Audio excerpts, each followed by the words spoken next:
Good morning, children. Let's continue with the next module of the chapter Tracing Changes Through Thousand Years. In the early module, we had discussed about the new and old terminologies and the way the olden and the modern maps are different.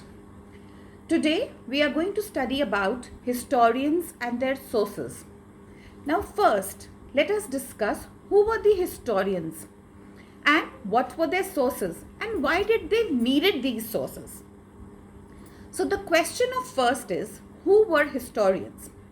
Historians were the people or the scholars who studied the past. Why did they study the past?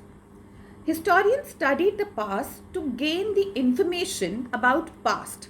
How rulers lived, how did they conquer, what all means did they acquire, how much wealth did they have, how were the temples loaded with wealth.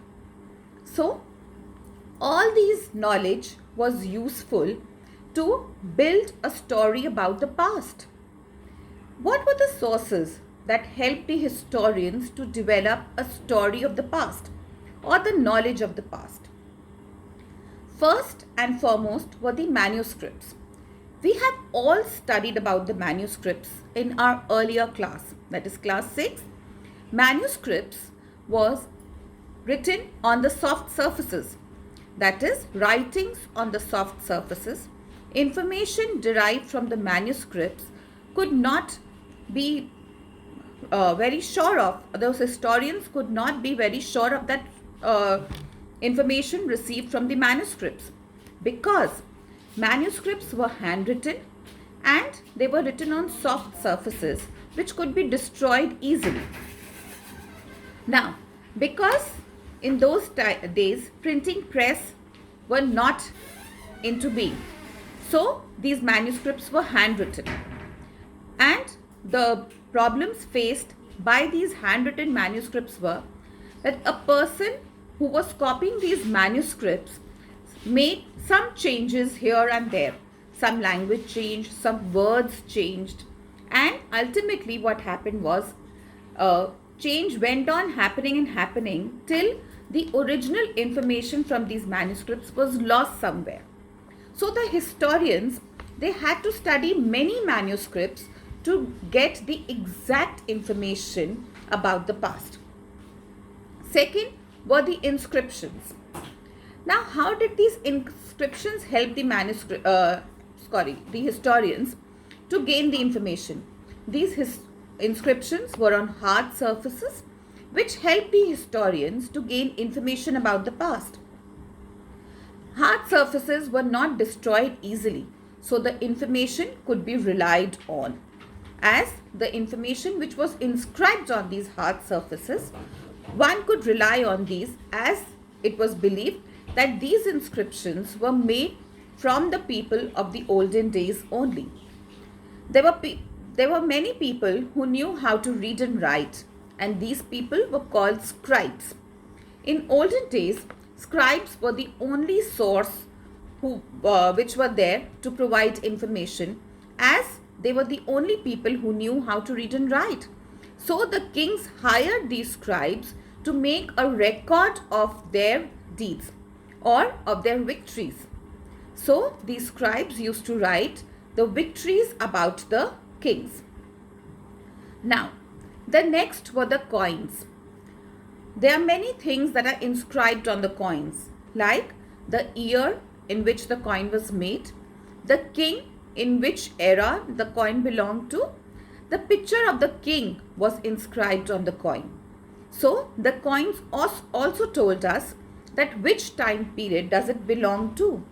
Through that, we could know that the time period mentioned on the coins is the time period in which coins were into being, or metal was used in that time period. So like this, slowly and steadily, from the architectural planning, from the architecturals, the historians gained information that what all was used in the past, and they came to know that how people lived in the past. So now let us study that where were these manuscripts kept, how did the historians gain these manuscripts? How did these manuscripts, these inscriptions reach the historians? What happened was, when these historians, they started searching for the manuscripts, they were archives, if you heard the word before. Archive is a place where these documents and manuscripts are stored. So they used to go to these archives to search for manuscripts in order to gain information. And they needed these informations to gather a story about the past, about a particular king. Now, we are not only bothered about the manuscripts, we are also bothered about inscriptions, architectural features, and the architectures, how were they made, what all stones were used in the past. So, some process of these findings were going on by the historians to gain a story and to compile a story about a certain era.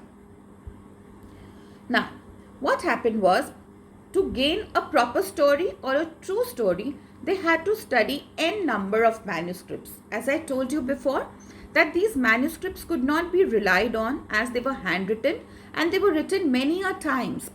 So, copying these manuscripts was a tedious job.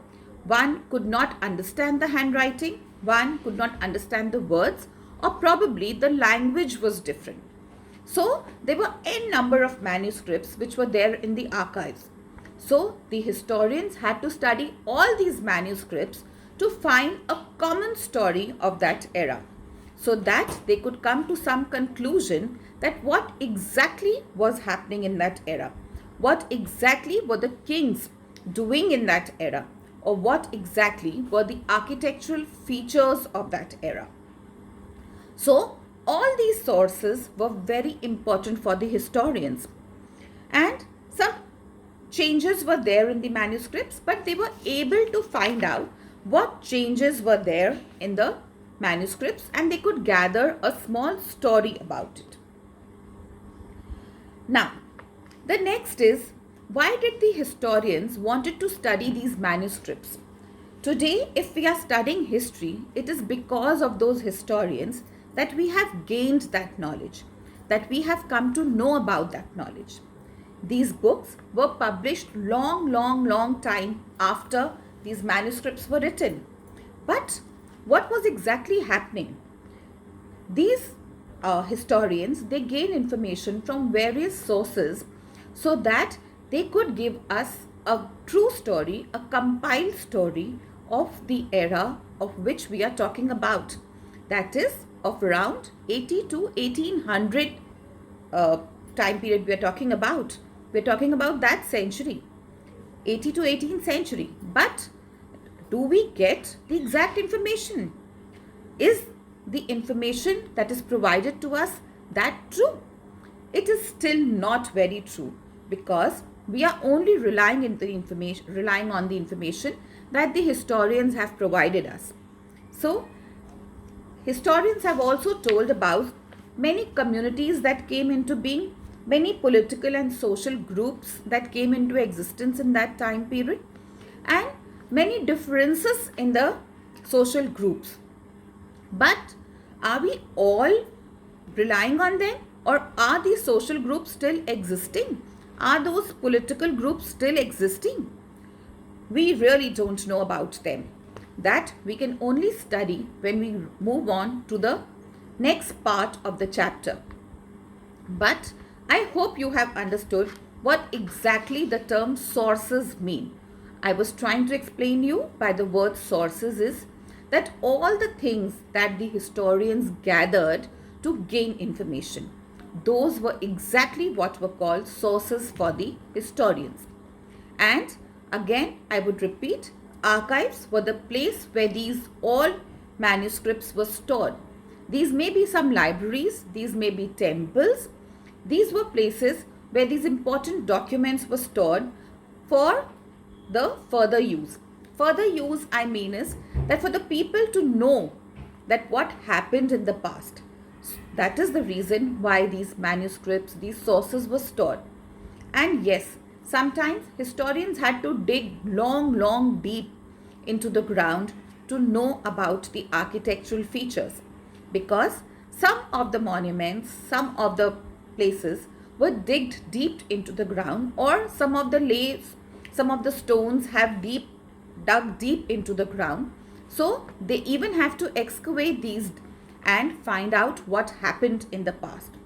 So children, a small worksheet is attached along with your assignment, which is already given to you. Please first read the passage very carefully and try answering the questions. The answers of those questions are not very long. Question answers will be given to you later, but please first try to do the assignment which is given to you. If you find any difficulty in writing or finding the answers of those questions, you can always call back and ask. Thank you, children.